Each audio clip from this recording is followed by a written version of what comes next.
Caríssimo Diogo Simão, finalmente live, face to face, no Capital Aberto, isso mesmo, número... Isso mesmo, número Paulo quê? Soares, número 25. Número 25. Já está a ganhar atenção. Para comemorar, vou falar para a câmara, porque estou a falar para os nossos queridos ouvintes, para comemorar Exato. o 25º episódio do Capital Aberto, hoje estamos aqui. 25º, Face to... com ou sem o Padlet?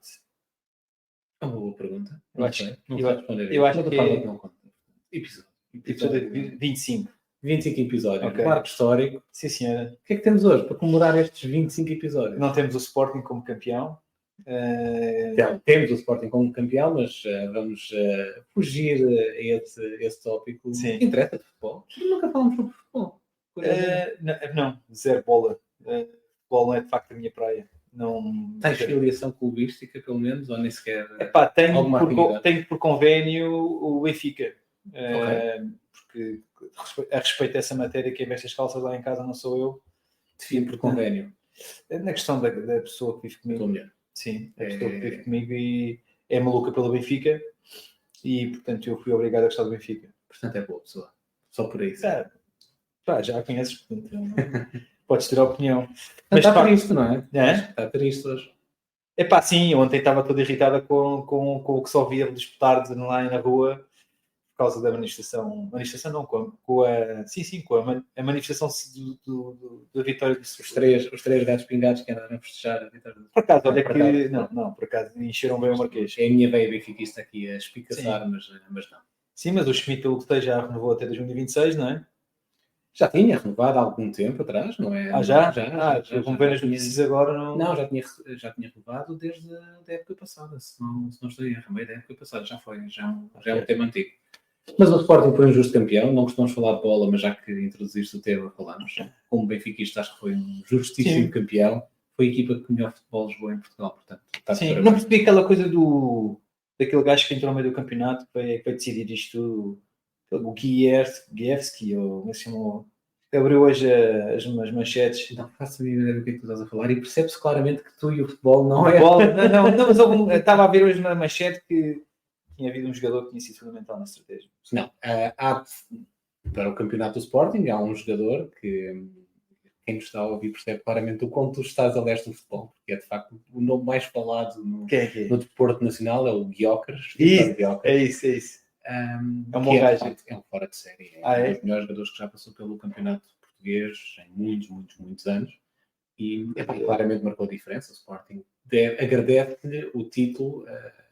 Tem que agradecer esse. Não fazia ideia. Mas pronto. Que é uma máquina. Vivendo e aprendendo. Não fazia a mínima ideia. Portanto, futebol não é a tua praia? Como não. Desporto é que é a tua praia? Rugby. Gosto muito de rugby. Muito bem. De facto, joguei durante alguns anos e sigo dentro do possível, sendo que nós temos em Portugal um problema em que o Portugal não consegue ser... Em Portugal o rugby não consegue ser profissionalizado, na medida em que não há ninguém que viva do rugby. Ou são poucos aqueles que vivem do rugby. Nós fizemos uns brilharetes no passado 60 a nível de seleções. Sim, tínhamos já feito em 2007, quando fomos também e jogámos com grandes equipas, incluindo Nova Zelândia. E agora também, portanto, também foi bom para este Mundial. Agora, pronto, curiosamente os dois em França. Pronto, mas acho que esta equipa é muito diferente, portanto, já está mais debatido este tema. A equipa era muito diferente até do ponto de vista dos atletas. Portanto, já tinhas lá, este ano, nesta equipa sénior, já tinhas muito atleta que vive do rugby, mas que não vive em Portugal. Da seleção. E, portanto, isso claramente fez a diferença do ponto de vista técnico e tático e não só também da performance que fizemos. Portanto, fizemos bons jogos, mas pronto... Acho que... Os jogadores da seleção de rugby de Portugal estão em Portugal ou estão fora? Não, muitos deles estão em França. Alguns estão cá, mas... rugby francês? Sim, exatamente. Pronto, isso faz a diferença. Lá está. São profissionais. Claro. São profissionais da modalidade. Não é? Que é completamente...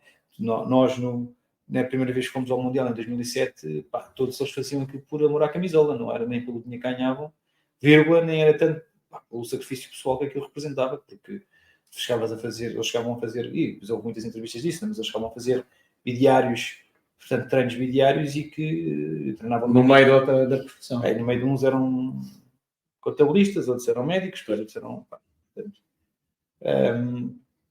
e, portanto, eram poucos aqueles que na altura até viviam da modalidade. Pronto, e hoje igual.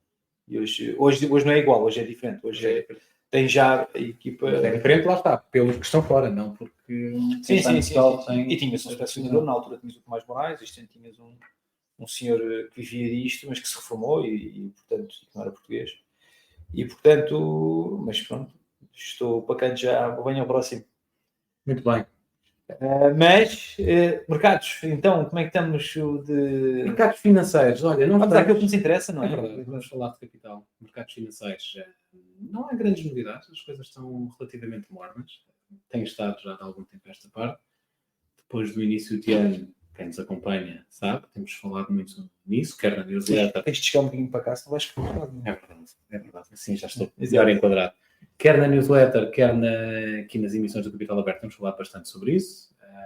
Um início de ano muito forte nos mercados financeiros, que agora acalmou um pouco, houve ali umas semanas... Tivemos um mês de abril difícil, o mercado caiu, não vou dizer se de forma significativa, mas teve ali uma sequência de semanas de queda, de alguma correção.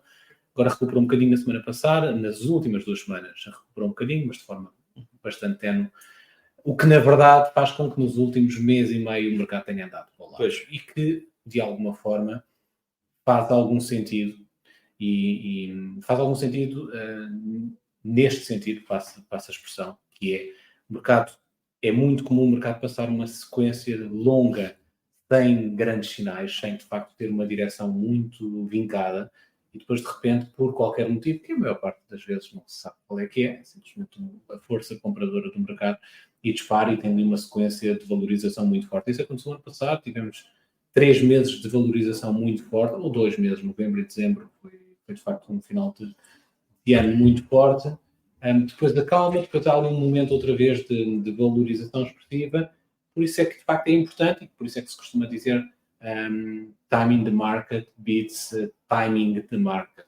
Ou seja, é mais importante estares no mercado, estares investido, do que tentares adivinhar quando é que o mercado vai subir. Porque está estatisticamente provado que perderes meia dúzia, ou se perderes num ano de bom retorno no S&P 500, se tu perderes as 10 melhores sessões desse ano, é o suficiente para perderes 70% ou 70% do total de retorno que o índice teve naquele ano.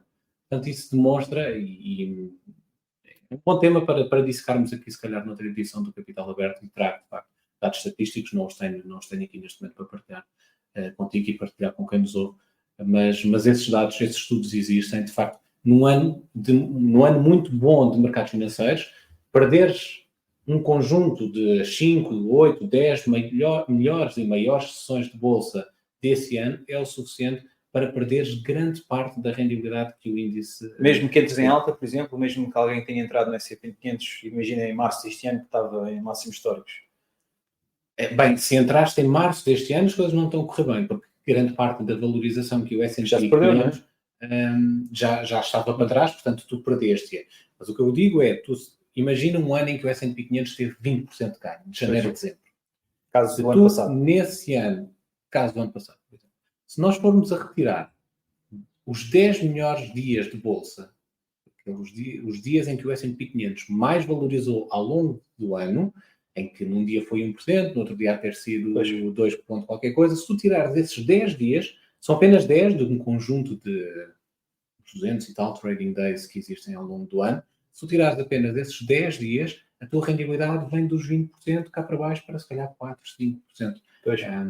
Ou seja, é muito difícil tu quereres fazer este jogo de deixa-me adivinhar quando é que é boa ideia estar investido, se calhar o mercado já subiu muito, agora vou sair e esperar que caia, e depois perdes uma série de boas sessões que basicamente estragam todo o racional.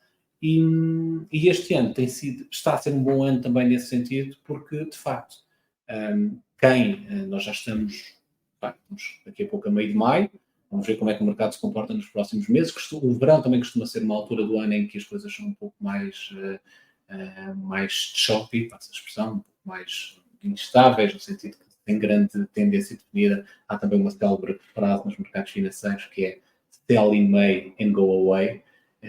Porque quem vive nos mundos financeiros conhece seguramente esta frase, porque estatisticamente também obviamente não é uma evidência empírica no sentido em que acontece sempre, mas está estatisticamente provado que de facto o período entre maio e outubro, setembro, outubro, período basicamente do verão, primavera, verão, é o período mais desinteressante nos mercados financeiros e o período onde estatisticamente os retornos são mais baixos. Este ano é diferente, porque temos eleições americanas, mas que são no final do ano. Portanto, este ano, na verdade, até pode ser um ano que pode ir muito ao encontro desse velho chavão. Porque tu tiveste 3 meses, início de ano muito forte, de janeiro a março. Agora, em abril, a coisa teve um bocadinho mais fraca. Em maio também anda ali muito, muito mild. E depois tens as eleições americanas em novembro. É perfeitamente possível, claro que isto vale o que vale, mas é perfeitamente possível que os próximos meses, maio, junho, julho, agosto, não se passe grande coisa nos mercados financeiros. Porque o mercado vai estar naquela expectativa, deixa lá ver o que é que vai acontecer em novembro com as eleições. Depois, setembro, outubro, começamos a ter, de facto, este engagement das eleições, começam a sair resultados de sondagens, começa a tornar mais evidente que o eleitorado está a cair para um lado ou para o outro, e aí o mercado pode voltar a mexer outra vez. Curiosamente, e tu já fizeste essa análise no passado, que há uma clara ideia de que só nos partidos republicanos é que neste caso o Trump, não é? Em que os mercados tinham mexido bastante, e na altura já se verificou que também dos lados democratas também se verifica isso, portanto, se calhar não reagiram de forma tão pronunciada, tão evidente, mas ganha-se também dinheiro, bom dinheiro. Acho que se calhar até é um reflexo mais de estabilidade, não é? Não é tão... Historicamente, os períodos de vigência democrata tiveram melhor retorno, deram melhor retorno ao investidor no S&P 500 que os períodos de vigência republicana. Historicamente, essa análise foi feita já, e foi partilhada até na newsletter aqui há 2 ou 3 semanas. Foi quando nós falamos. Mas ainda assim, o melhor retorno foi se tivesse sempre investido. Claro. Exato.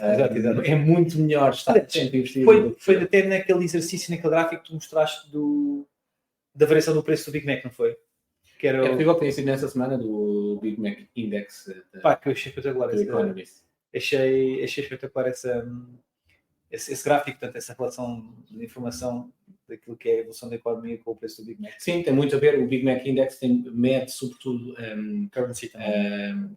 A questão de currency das outras moedas. Sim, a relação de força entre as várias moedas e tenta, de facto, tirar aqui algumas ilações sobre potenciais sobrevalorizações de uma moeda relativamente a outra. Também, de facto, permite tirar algumas ilações se tu analisares a evolução desse índice do ponto de vista histórico sobre a inflação, o ritmo da inflação. Até é um índice curioso, porque, de facto, pega num produto que existe no mundo inteiro, com muito poucas exceções, mas que existe praticamente em todos os países do mundo. Existe há muito tempo, é igual em todo lado, portanto é de facto uma boa forma de medir a disparidade de poder de compra entre as várias. Sim, é um gráfico espetacular, não conhecia e achei super interessante, porque faz todo o sentido, é agarrar num referencial, porque, quer dizer, era tão válido como fazer para a água, não é? Era uma coisa tão válida, mas pronto, o Big Mac é como sendo um produto tão comercial e tão worldwide, que está presente em todos os continentes, não é? Até na Rússia. E que é igual em todo lado, não é? Tu comes um Big Mac em Lisboa, comes um Big Mac em whatever, em Tóquio ou em Berlim, e aquilo sabe tão mesmo. Eu vi uma notícia, eu vi este fim de semana, a receita agora terá a ver, mas da receita das batatas fritas, que é que nos anos 50, 60, quando é que é a data de...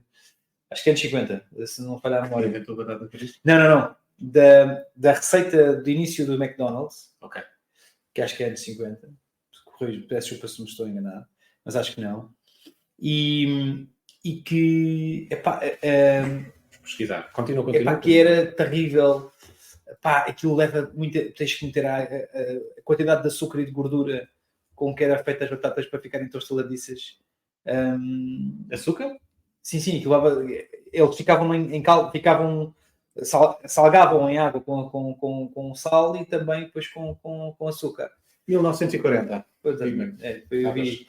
Tá. Não. O que eu estou a dizer é a receita que eles, provavelmente, depois eles nos anos 50, pelo que sei, depois evoluíram bastante na sua capacidade de melhorar as receitas e acho que a receita da JJ dos anos 50 tinha ali um amido de milho, e depois tinha a questão de açúcar, muito açúcar, certo. E depois era também gordura não sei do quê, tipo, misturada lá no óleo, vegetal, assim, uma coisa brutal.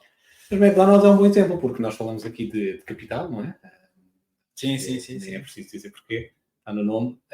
E o McDonald's é, de facto, um excelente exemplo daquilo que é uma empresa que soube capitalizar a sua expertise e a sua penetração no mercado para criar vários ramos de negócio altamente lucrativos. A McDonald's é hoje o império de real estate, muito mais do que eu digo sempre isso, uma restauração. Eu digo sempre isso, é engraçado. E está no business model da McDonald's. Sim. Eles são, na maioria, aliás, na sua maioria, a gênese é serem proprietários do imóvel e depois o franchisado, o franqueado, paga uma renda e, portanto, nunca é proprietário do negócio, porque depois, ao fim de X anos, o franqueado sai ou não, ou renova. E, com exceção de espaços comerciais e de zonas muito específicas, sei lá, grandes edifícios, coisas que sejam proprietários do próprio dono do edifício no seu todo, com raríssimas exceções, a maioria deles são proprietários do terreno. Que é o que eu acho que, do ponto de vista de negócio, eu acho que aquilo vale muito mais do que vender hambúrgueres. Imagina, pensa só nas grandes capitais. O crescimento da McDonald's transformou-se de facto num império do real estate. É brutal. Do que na empresa. E pronto, isto para dizer que estávamos a falar da McDonald's, mas eu perdi-me agora aqui no raciocínio. Mas pronto, em suma, temos então, e que estão aqui, tu estás aí agora a ver. Então... Sim, vou partilhar, já que estamos a falar na McDonald's, vou partilhar com quem nos está a ouvir o gráfico da McDonald's, que tem sido também um dos grandes monstros da bolsa americana e que tem de facto tido uma performance assinalável, não tanto como as principais empresas tecnológicas, mas é claramente uma história de sucesso em bolsa. Este gráfico é um gráfico de muito longo prazo, para quem nos está a ouvir, o gráfico da McDonald's desde que é cotado em bolsa e que obviamente teve os seus períodos de correção, com o período de 2000, 2001, com o crash da bolsa no seguimento da bolha das .com. Sim, aqui de facto foi o período de 2000, 2001, foi um período de uma queda brutal em bolsa, mas ainda assim os investidores de longo prazo e aqueles mais pacientes, mais resilientes foram premiados de facto pela recuperação que a McDonald's teve após esse período e continua o seu caminho, de facto, não está em máximos históricos neste momento. Curiosamente este ano de 2024, não está a ser um ano extraordinariamente famoso para a McDonald's, está negativo em 8,5%, mas ainda assim, de facto, é uma história fantástica. Claro. Estavas a falar e eu ofereci uma linha de raciocínio, há pouco perdi, mas já recuperei a ideia que queria transmitir, que é, eu por acaso, a McDonald's acho que vai ser uma empresa que a curto prazo, eles vão ter que se reinventar, apesar de que esta corrente do vegano, portanto a questão dos vegetarianos, do vegetarianismo, pronto, se é que isso existe, que acho que sim, o termo está correto, eles vão ter que se reinventar, tanto que eles fizeram um piloto, não sei se tu soubeste, no Japão, penso eu, ou na China, mas penso que tenha sido no Japão, fizeram um McDonald's quase exclusivo bio/vegetariano. Claro que não é o core deles, e claro que não é de todo portanto, o negócio deles, não é? Mas esse olhar atento para aquilo que são os tempos da mudança, eu acho que vai fazer com que eles, mais cedo ou mais tarde, e certamente em algumas partes do globo onde isso seja estratégico, eles estão-se a preparar para isso, porque acredito que esta questão da carne pura e dura, não é? Portanto, ter apenas uma receita única da carne, acho que vai ser cada vez mais vegetarianos. Engraçado que se começa a ver, não sei se tu viste também uma notícia de uma chefe norte-americana, que tinha uma cadeia de restaurantes grande.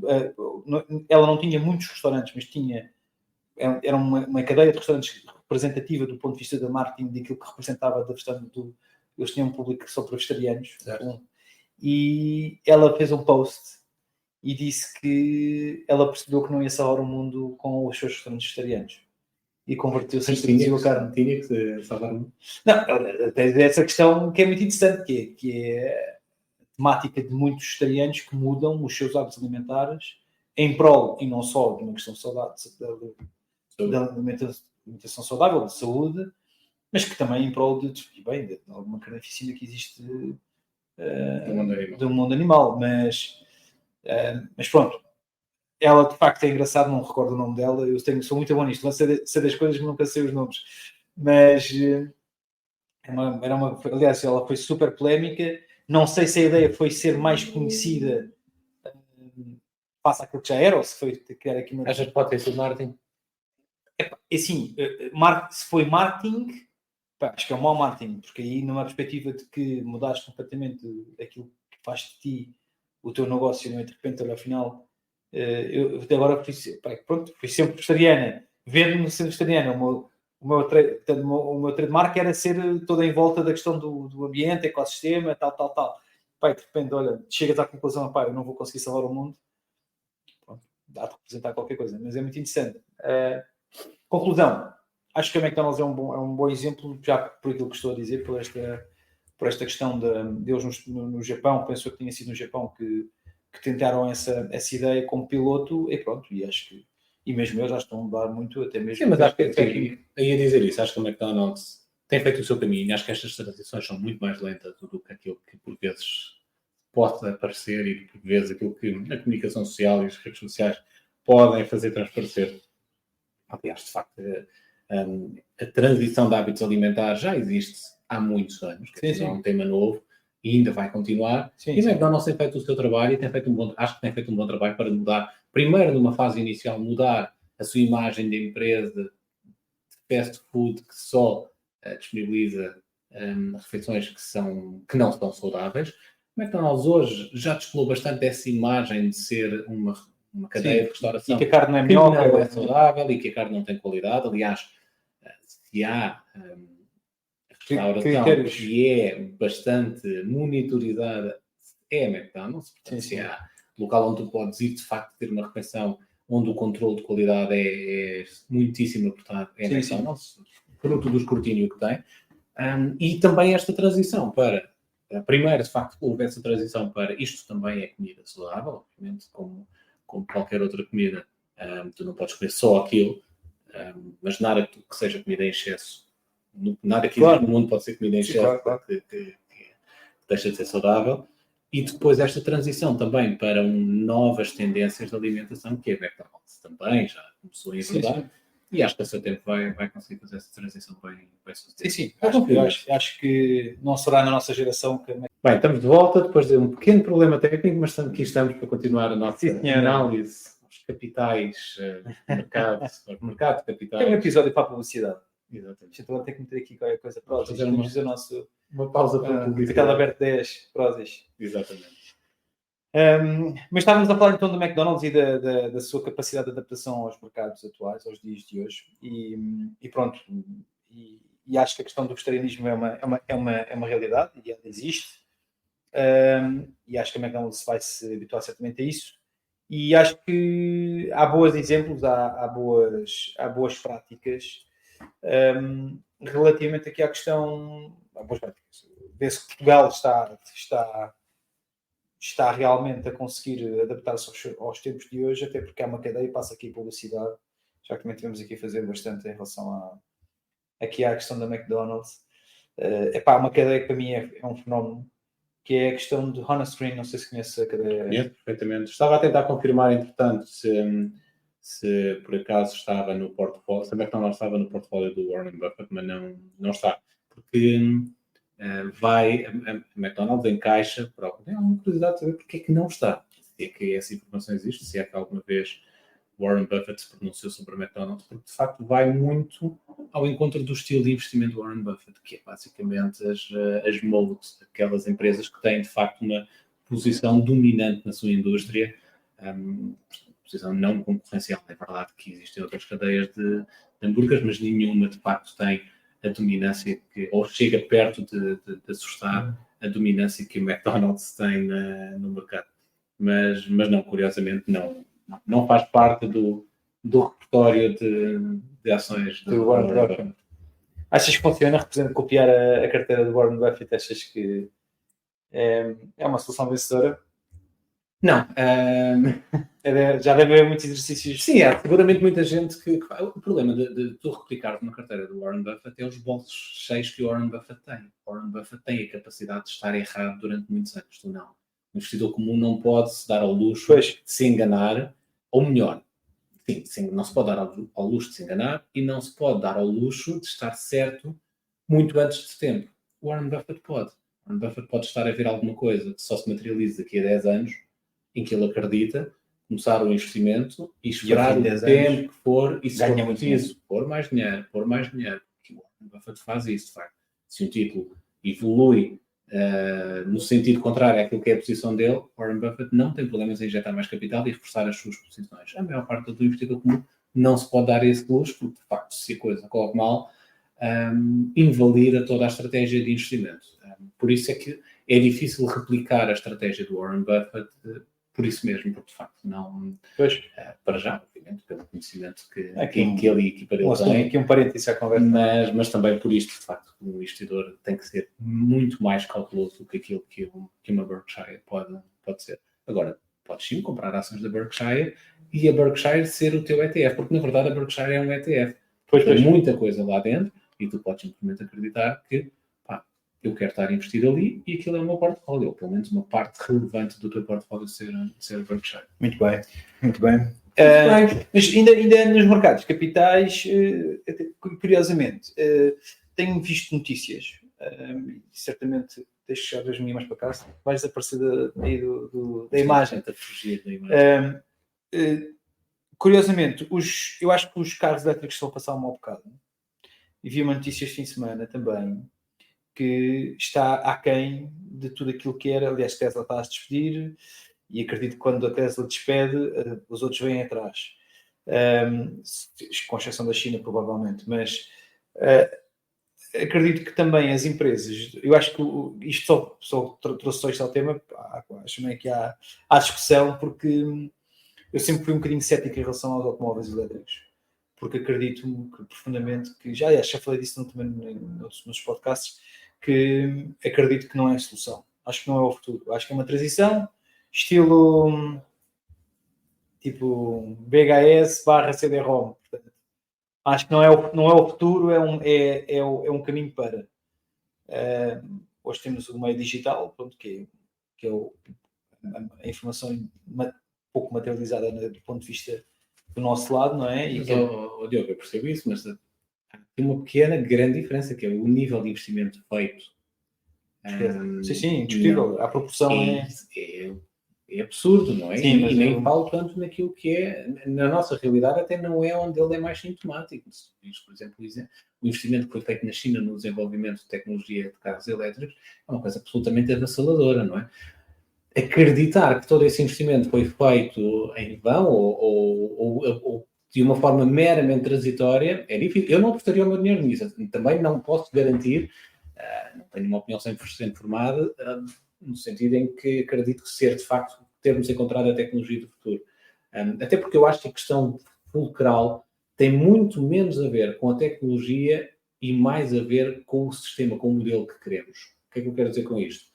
Eu acho que mais importante do que discutir que tipo de combustão é que vão movimentar os carros, aquilo que se devia discutir é que tipo de cidades é que queremos, que tipo de mobilidade é que queremos.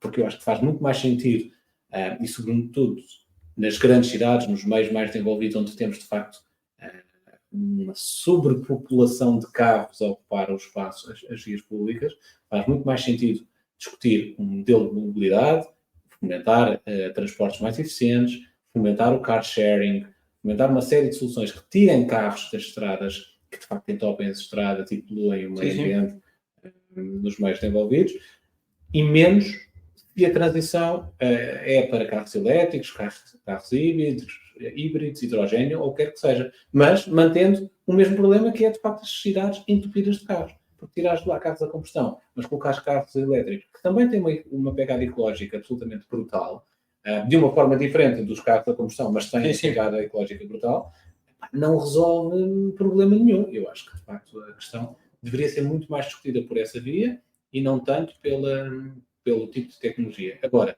que houve, de facto, um investimento feito absolutamente... Não, sim, isso, como é óbvio, não é? Como todas as transições nos mercados, independentemente se é dos CDs, das cassetes, seja do que for, mas o que eu sinto é que temos um problema neste momento, que é a ideia que quis ser vendida da questão da pegada ecológica.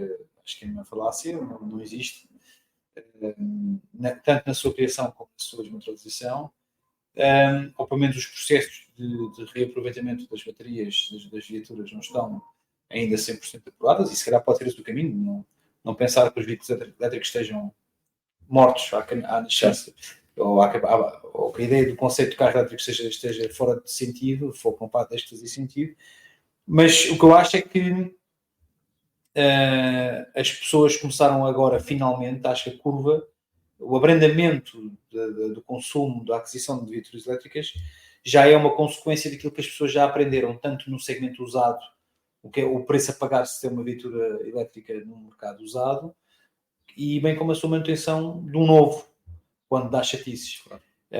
E por isso eu acho que é neste sentido que eu digo que, e tu por acaso falaste na questão das cidades, na questão da mobilidade das cidades, que, sem dúvida que eu acho que os elétricos falámos disto a última vez também, que fazem sentido para num contexto digamos, de pequenas distâncias, e que de facto dá um carro com uma carga, consegue dar uma semana e tal, e portanto custo-benefício de facto é significativo. Mas se fosse uma pessoa que faça alguns quilómetros, não há Sim, pelo menos com o estado atual da tecnologia não permite. Não é? Estado e o conforto. Passaste a ser escravo do teu carro. Claro. Porque tu passaste a fazer uma viagem do Lisboa ao Algarve, se quiseres ir mais acelerado, não consegues. Não é? Mas pronto, à parte, quis chamar só aqui o tema porque a Tesla está a despedir e pronto, e acredito que o Elon Musk no meio disto tudo não vai sair, certamente vai arranjar qualquer coisa para salvar a Tesla, mas... Mas acho que também não é muito... Não devemos dar uma relevância exagerada às notícias de que a Tesla está a despedir, ou a Apple está a despedir, ou a Amazon está a despedir, porque estas empresas, e coloca a Tesla, apesar de ser um fabricante automóvel, mas é muito mais uma tecnológica do que uma fabricante automóvel. Sim. Estas empresas tecnológicas têm, de facto, um ajustamento muito flexível, muito rápido, tão depressa que esperem num determinado momento circunstancial como a seguir estão a contratar. Portanto, têm vários períodos de enorme volatilidade naquilo que são as suas necessidades de recursos, e esse dinamismo, de facto, faz chover. Claro que depois estas notícias preenchem as capas dos jornais e da imprensa, porque obviamente são mediáticas, sempre que uma grande empresa despede é mediático e acaba por ter muita repercussão. Mas, atenção, eu faço a analogia com aquilo que é o comportamento de uma Tesla a despedir versus não, em seguimento da ideia das vendas dos elétricos estarem muito abaixo daquilo que era expectável, ou que a transição do padrão de consumo dos elétricos não baixasse, não é? Portanto, fosse crescendo e não diminuindo. Mas isso aqui no mercado europeu e se calhar um pouco no mercado americano, porque vai ser um mercado chinês e a realidade é completamente diferente. E não nos podemos esquecer que, de facto, o mundo, neste momento, as grandes tendências do mundo estão lá, estão na Europa. E a Europa é já um pequeno mercado no conjunto das dinâmicas do mercado global. E aí, de facto, na China, a penetração de veículos elétricos é absolutamente inacreditável e o ritmo de transição está a ser... O que eu acho que vai acontecer, aliás, revoluções nessa matéria, e os elétricos serão os pioneiros nisso, pela razão da tecnologia estar muito associada aos elétricos, acho que é a questão dos autotáxis, que já existe na China, e a Tesla nisso também acho que está a trabalhar também nesse sentido, e acho que a Tesla vai desvendar em breve trecho, vai desvendar a questão dos robôs que eles também estão a produzir. que acho que estão a anos-luz ainda da Boston Dynamics, que é a minha empresa. Já estamos a falar do mundo em 2080. Sim, sem dúvida. Mas eu acho que eles estavam a prever que em 10 anos, agora já não me lembro bem qual é que era a métrica, mas eu lembro-me que no espaço de 10 anos havia uma relação de que 3 em cada 10 casas teria um apoio de um robô daqui a 10 anos. É bastante ambicioso esse target. Eu não acho que seja. Sabes porque é que eu acho que não é? Primeiro porque eles já existem. Os robôs estão neste momento, só não estão em série. Só não está a haver uma produção em série. Mas eles já existem. E bastante capazes. Acho que não é o robôs humanoides. Acho que não vai ser essa a primeira saída, não é?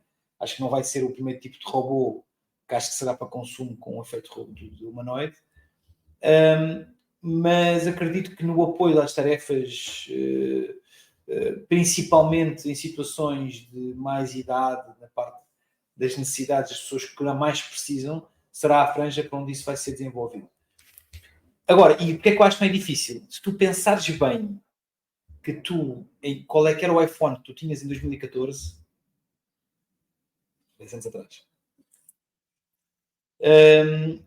Não lembro qual era o iPhone que tinha em 2014, mas é um bom ponto, porque na verdade a tecnologia nos telemóveis teve um período de expansão muito rápida, mas de alguma forma abrandou um pouco nos últimos anos. Não, abrandou porque acho que ali um plato. Sim, não, e acho que as marcas, acho que isso tem que ser intencional, não é? Ou alguém deixou de ser idiota, não é? Ou então, ou é intencional. É como as questões das televisões, também abrandaram aquilo. Neste momento, as televisões cada vez já não se consegue ter mais definição daquilo que já tem, e já não conseguem ser mais finas daquilo que já são. Acho que estagnámos um bocadinho, houve aí de facto os telemóveis, as televisões, as tecnologias, digamos, os acessórios que tem em casa, acho que tudo abrandou um bocadinho naquilo que seria o conceito de desenvolver o futuro.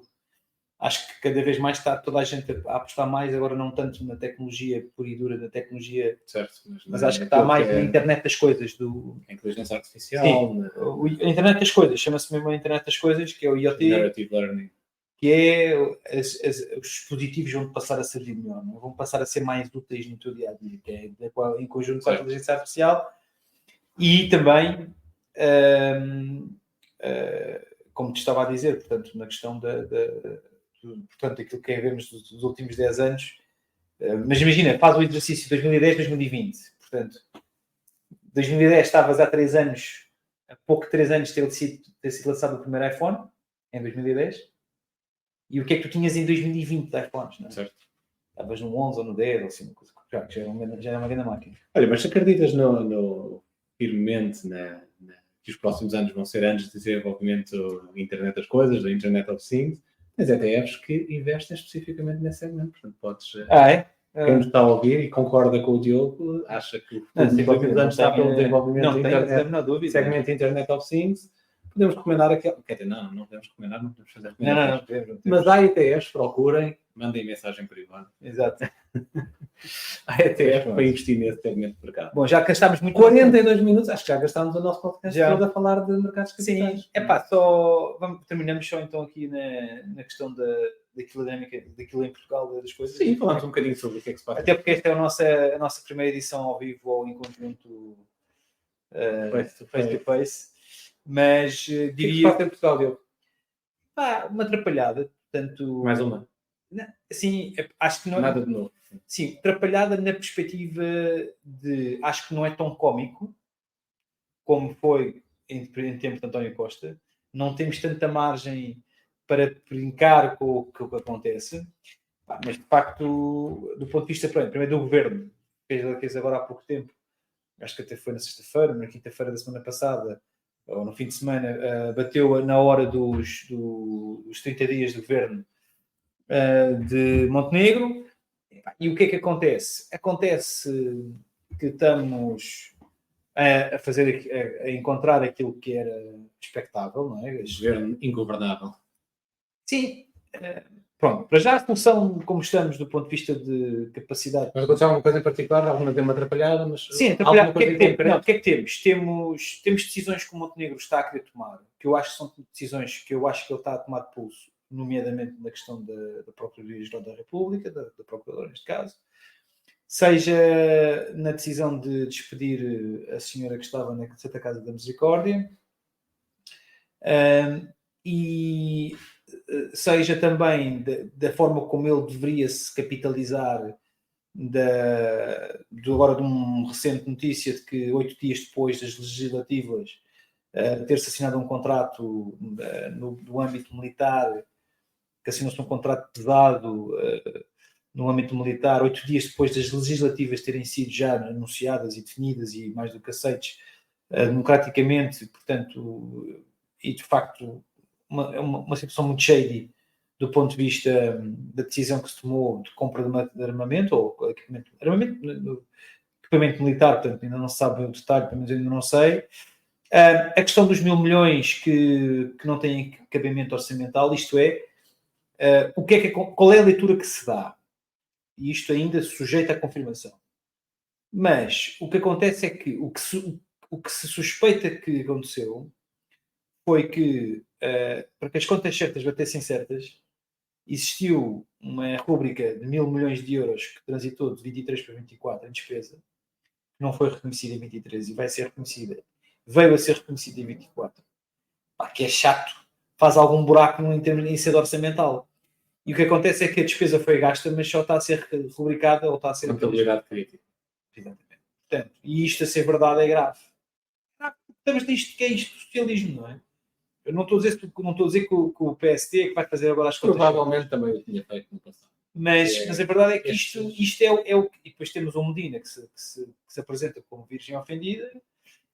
Temos um João Leão que também fez parte do governo de António Costa por pouco tempo, mas como secretário de Estado e Ministro das Finanças antes do governo de Quirino, previamente antes de Medina.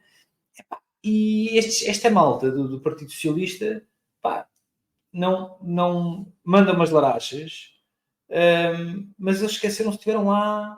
Por exemplo, o João Leão manda aqui a dizer, mandou uma notícia neste fim de semana no Jornal Económico a dizer que as decisões que estão a ser tomadas nos últimos 30 dias são de um perfeito ingoverno, portanto, é desgovernado.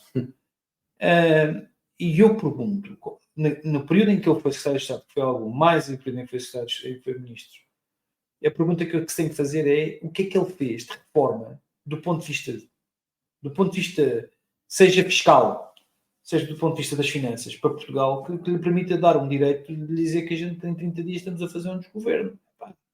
Acho estranho, e isto eu acho que aqui é onde, mais uma vez, acho que o Montenegro vai ter o mesmo problema que o Passos Coelho. Tipo sério, que aparenta ser sério, até ver, mas que depois não consegue ter uma máquina de triturar marketing como o PS tem. E nisso o Pedro Nuno Santos está com um peixinho na água. Ele está a ser... Por isso é que acho que cada vez mais começa a ser evidente porque é que ele quer ser oposição.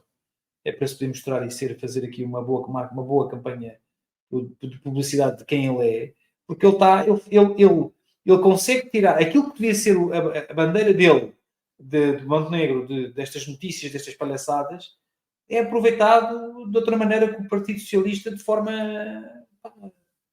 para o seu benefício, não é? Também estamos num contexto em que houve eleições, houve um governo, mas na verdade não é um governo. Não é? Continuamos em campanha eleitoral. Portanto, toda a gente está à espera que haja eleições muito em breve. Pois. Ninguém quer dar o tiro de partida, portanto, ninguém quer ser responsável, nem o governo quer permitir que ficar mal visto perante os eleitores, nem os principais partidos da oposição querem desencadear novas eleições, porque também têm medo de serem penalizados. Sim. Mas todos estão em campanha eleitoral porque sabem que é uma inevitabilidade mais cedo ou mais tarde. Portanto, em vez de facto estar a tentar governar ou fazer alguma coisa, aquilo que se está é a trabalhar para os holofotes.